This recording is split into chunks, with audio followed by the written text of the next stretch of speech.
Good evening and welcome to SVG-TV News for Friday, September 12, 2014. I am Jennifer Richardson with the details. Officials from the Ministry of Agriculture yesterday went on an agricultural expedition to visit farmers on the windward side of the island who are benefiting from the Farmer Support Company, the FSC Loans Program. The visit was to get an update of the progress they have been able to make using the funds given to them by the FSC. The FSC is a government-funded lending company established over the past 6 months to provide financial assistance to farmers in aid of the upkeep of their farms. One of the farms visited was a 4-acre plot of land under banana production in Dabreo, owned by Etty Lennon Williams and her husband Winston. Mr. Williams, a farmer of over 30 years, says that the FSC has been a great help to him in maintaining his banana field. Was not for the program, I would have been out of banana already because I didn't have money wanting to do the banana, and they helped me in planting back and with manure. I didn't buy money so from eating because I didn't know really how it would work out. But they helped me in paying some workers for 4 weeks, and with the money what they helped me with.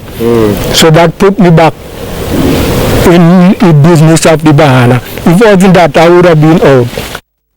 Credit officer with the Farmer Support Company, Philemon Allen, made it known that the banana industry is still a competitive industry and urges farmers to get back into the banana business.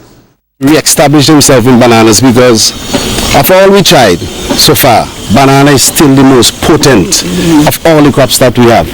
That you know that every fortnight or every week you can receive something from bananas, and we are trying very hard at FSC to support the farmers who are in bananas through the co-farmer program, and even those farmers who are not in the co-farmer program to disperse funds for them once they made their application so that we could re-establish the banana industry once again. Another farm visited along the way is owned by Lennox Dabreo of Park Hill. He too is grateful for the assistance given to him by the FSC. With the loan, I was able to purchase fertilizer, insecticide, pesticide, treated dietine, and I get about 4 weeks pay to workers. How much cost employees? Right now I have 7 of them employed. Dabreo further added that banana is the green gold of St. Vincent and the Grenadines and urges farmers not to turn their backs on the industry. The last stop on the agricultural tour was at Zira Sutherland's farm in Georgetown. Sutherland has been a farmer of over 25 years. He is the only dairy farmer in SVG who also engages in root crop farming and beekeeping. Sutherland also thanked the Farmer Support Company for the assistance given to him. Meanwhile, Minister of Agriculture Saboto Cecil further appeals to the farmers who have benefited from the loan program to make their payments. Minister Cecil said in order for the Farmer Support Company to continue its work, farmers with outstanding payments must pay their dues. You may be surprised that in the next 10 years, provided that all remains equal and persons continue to repay, that this Farmer Support Company may very well evolve into a farmer's bank. Now, for those persons who are speculating, and I'm hearing it in some circles, that farmers should not repay their loans, what you're doing is that you're actually shooting down a very good idea that can assist farmers not only now but also in the medium term to long term. So I'm very encouraged by those farmers who have already started to repay, and I'm encouraging the other farmers to begin their repayment programs once they have the means to. The minister further added that there are persons who request loans from the FSC who are misusing the funds granted to them to assist in the upkeep of their farms. He asked those persons to use the monies that are lent to them wisely and honestly, and warns that there are repercussions for doing otherwise. Well, in the event that it is noted upon a subsequent assessment that the monies are not being utilized based on the guidelines which are set out in the schedule, then the FSC has all right and power to take actions. Minister Cecil advises farmers who are in need of financial aid to become registered members of the FSC. He said, though the agriculture business has been vulnerable for a while now, farmers must never lose faith in farming, nor in the government, since they are doing everything they can to restore the agriculture sector, especially the banana industry. I'm asking farmers to continue to be steadfast. I know that we have gone through a lot of disasters in recent times, Hurricane Thomas, floods, the long drought, but these monies are really there to assist you in our recovery efforts. This country has the potential to produce more digital content and create a thriving ICT industry. This is the view of Minister with responsibility for ICT, Camillo Gonsalves, who was speaking at the closing ceremony of a workshop for ICT teachers across the country at the Murray's Heights Hotel earlier today. Gonsalves explained that most of the popular applications in use today were produced by young people and are now earning large sums of profits. When you look at all of the stories of the great apps that we have on our phone, WhatsApp, Facebook, Instagram, Skype, all of these apps, all of these innovations, who created them? Students. 2 or 3 students, whether in high school, as the US will call it, or in university, created from ideas and from their laptops in their bedroom or with their teachers. Applications that are now being used by 100 million, 200 million, a billion people in the world and are worth billions of dollars. Meanwhile, Minister Gonsalves has acknowledged that the Wi-Fi service offered at schools across the country is insufficient. He said that the provider is working on upgrading the bandwidth. However, this is a work in progress. For the simple reason that when we originally contracted with these people to provide Wi-Fi in the schools, we did not anticipate 12,500 laptops accessing the internet simultaneously. Plus, the students who bring their tablets and log on, plus the students that bring their Blackberries and their iPhones and their Galaxies, and plus now you teachers with your 700 Galaxies, all on the internet at once, plus the schools that are located near to bus stops and so on, and the fellas by the bus stop turning on the laptop. So the original contract, essentially, that we signed to get Wi-Fi piped into the schools did not anticipate the volume of users that we have now.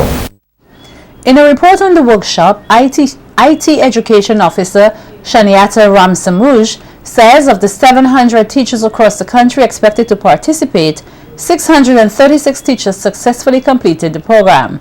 She added that some participants attended 2 or 3 of the entire 5-day sessions in some zones. Therefore, these teachers were flagged as teachers who will continue the training session when we do have another training session, or we are advising our school principals to have in-house training, and these teachers will take up the slot of the missing days. All right? Still to come, Medical Air Service Association officially launches its operation in SVG. More stories on the local scene when SVG-TV News continues. Don't go away.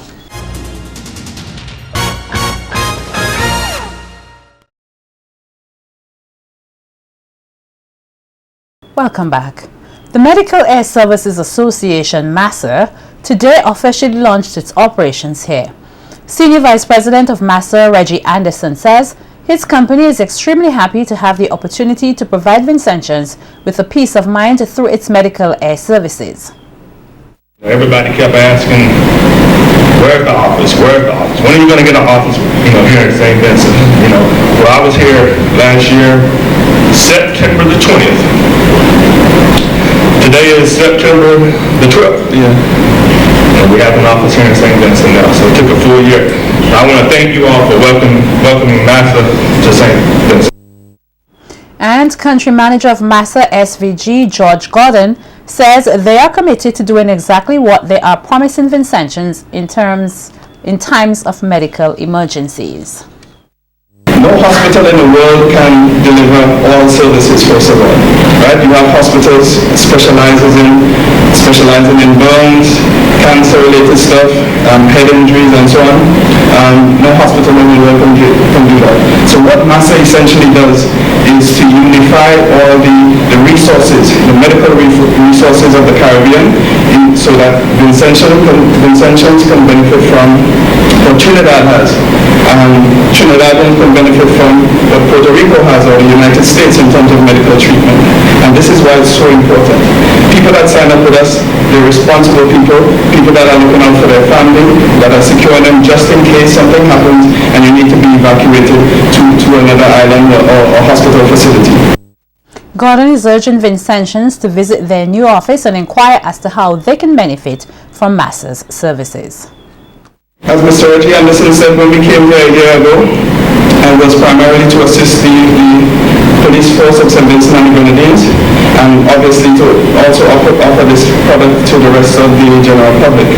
And as promised, we now have the office that we promised you, a place that you can go into, find out, ask questions, talk about your membership and everything else, but you have a place on the island that you can go to, right? Now, your membership is not only valid in countries that have offices, but we saw it fit, and because of the support that we got from the Vincentian people, to open an office here for the general public. The Milton Cater Memorial Hospital today accepted its second donation of medical equipment and other supplies, this time from the St. Matthias Charities Incorporated, based in New York. The large quantity of equipment include 2 dialysis machines, wheelchairs, and walking sticks. Coordinator of the St. Matthias Charities Incorporated, Robert Barnett, says the 3-year organization started the process of giving back to the Vincentian Society with a wheelchair to the Georgetown Hospital, and since then the donations have increased, touching the lives of many Vincentians across the country.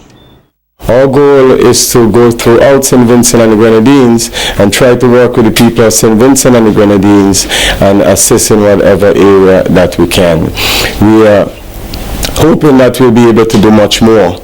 And one of our goals is to come on the ground to see some of the areas we think we can be more effective.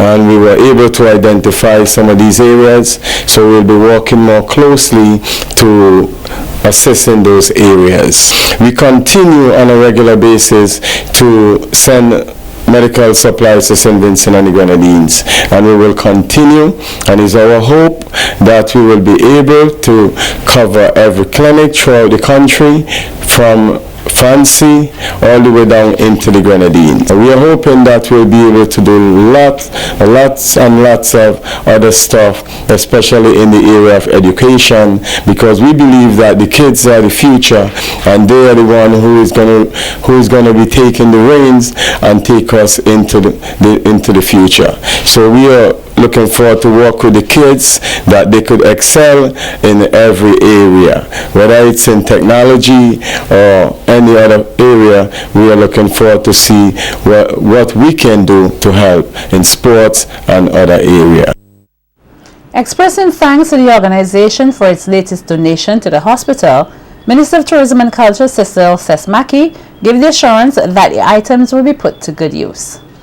I want to assure you that the medical staff at the hospital and the various clinics will indeed put these items to great use for the assistance of the people of St. Vincent and the Grenadines. I know that you have also done a bit of work with a number of community groups, with schools throughout the country as well. So in other words, your contribution is far-reaching and basically will touch every life here in St. Vincent and the Grenadines, not only in the medical field but also agriculture, academics, the education system. So therefore your contribution has great meaning, and if it touches lives throughout the length and breadth of St. Vincent and the Grenadines, it means that you are contributing in a significant way to our development and the greater comfort for the persons in our country. Earlier this week, the hospital received a number of medical supplies and equipment from the St. Vincent Brewery Limited. Almost 5 months after his body was found on the roadside in the Georgetown area, police have arrested and charged 63-year-old Errol Ross for causing the death of Kelville Ellis, also of Georgetown. Ellis died as a result of an accident which occurred on April 6th this year on the Georgetown Public Road when he was struck by a motor vehicle reportedly driven by Ross. Ross was escorted to court yesterday, facing the charges of death by omission and failure to report the matter to the police after the incident. He was not allowed to plead as the charges were laid indictably. Ross was allowed bail in the sum of $30,000 with one surety and was also ordered to surrender all travel documents to the court and to report to the Georgetown Police Station on Mondays between 6 a.m. and 6 p.m.